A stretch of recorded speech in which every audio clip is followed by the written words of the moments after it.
পিঠে খেতে ইচ্ছে করলেও ঝামেলার জন্য পিঠে বানাতে মন চায় না। একবার এভাবে পিঠে বানিয়ে দেখুন। এত সহজ মনে হবে ভাবতেই পারবেন না। শুধু একবার কাউকে বানিয়ে খাইয়ে দেখুন। এত প্রশংসা করবে, নিজেরাও অবাক হয়ে যাবেন। কেউ খেয়ে বুঝতেই পারবেন না এটা কি দিয়ে তৈরি করা হয়েছে। হাতে অল্প সময় থাকলে ঝটপট তৈরি করে নিতে পারবেন। একদম নরম তুলতুলে একটা মুখে মিশে যাওয়ার মতন পিঠের রেসিপি। এইভাবে পিঠে খেলে অন্যভাবে খেতেও ইচ্ছে হবে না। এই আমি 1/2 লিটার নিয়ে নিচ্ছি দুধ। দুধটা এবারে জাল দিয়ে ঘন করে নেব।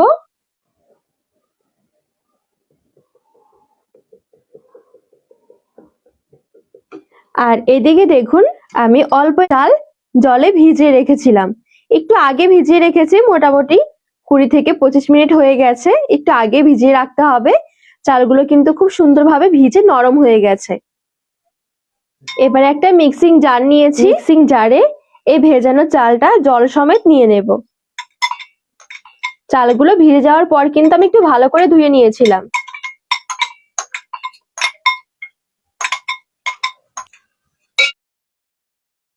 এই দেখুন, এখানে আমি জল সমেত সুন্দরভাবে পেস্ট করে নিয়েছি।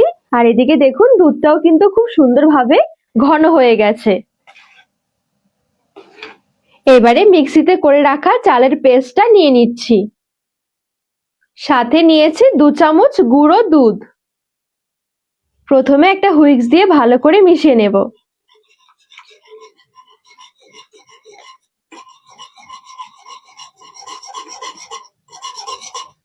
আর এই দেখুন, খুব সুন্দর কিন্তু একদম ক্রিমি ভাব এসে গেছে। দিয়ে দিচ্ছি 2 চামচ চিনি।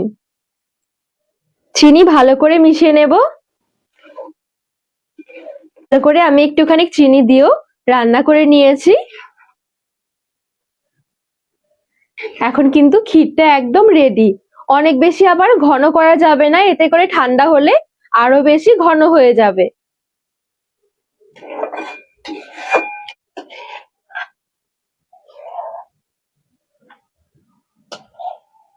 আর এই দেখুন, ক্ষীরটা দেখতে কতটা লোভনীয় লাগছে।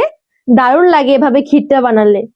মোটামুটি 1 কাপের মতন আমি দুধ নিয়ে নিচ্ছি, 200 থেকে 250 গ্রাম। দুধটা একটু গরম করে নেব।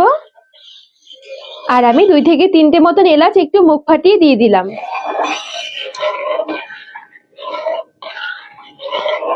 দুধটা এখানে সুন্দরভাবে একটু ফুটিয়ে নিয়েছি। চিনি দিচ্ছি অল্প একটু। অল্প একটু নিয়েছি গুঁড়ো দুধ। ভালো করে মিশিয়ে নেব। তবে এখানে মালাইটা একদম রেডি করে নিয়েছি। এদিকে আমি নিয়েছি পাউরুটি। কয়েক পিস পাউরুটি ঘরে রয়ে গেছিল, খাওয়া হয়নি, তাই ভাবলাম আজকে এই পাউরুটি গুলো দিয়ে পিঠে বানিয়ে দেখায়। এই যে পাউরুটির সাইডের অংশগুলো আছে, এগুলো একটু কেটে নিতে হবে।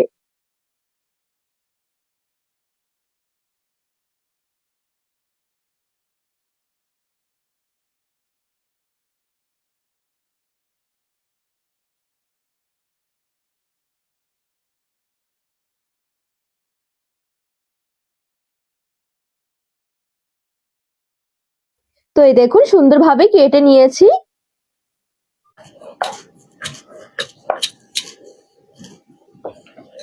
এই দেখুন, বেলনির সাহায্যে খুব সুন্দর করে একটু বেলে নিয়েছি।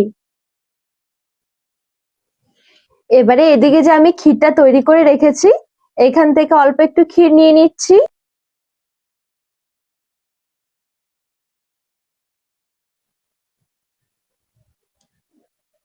ক্ষীরটা বেশি খেতে পছন্দ করলে একটু বেশি করে দিতে হবে। আমি একটু নর্মাল ভাবে দিচ্ছি, না খুব বেশি কম, না আবার খুব বেশি।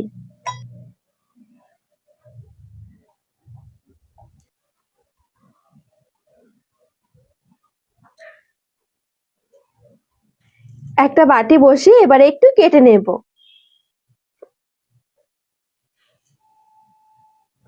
তো এই দেখুন, সুন্দরভাবে কিন্তু একটা পুলি তৈরি হয়ে গেছে।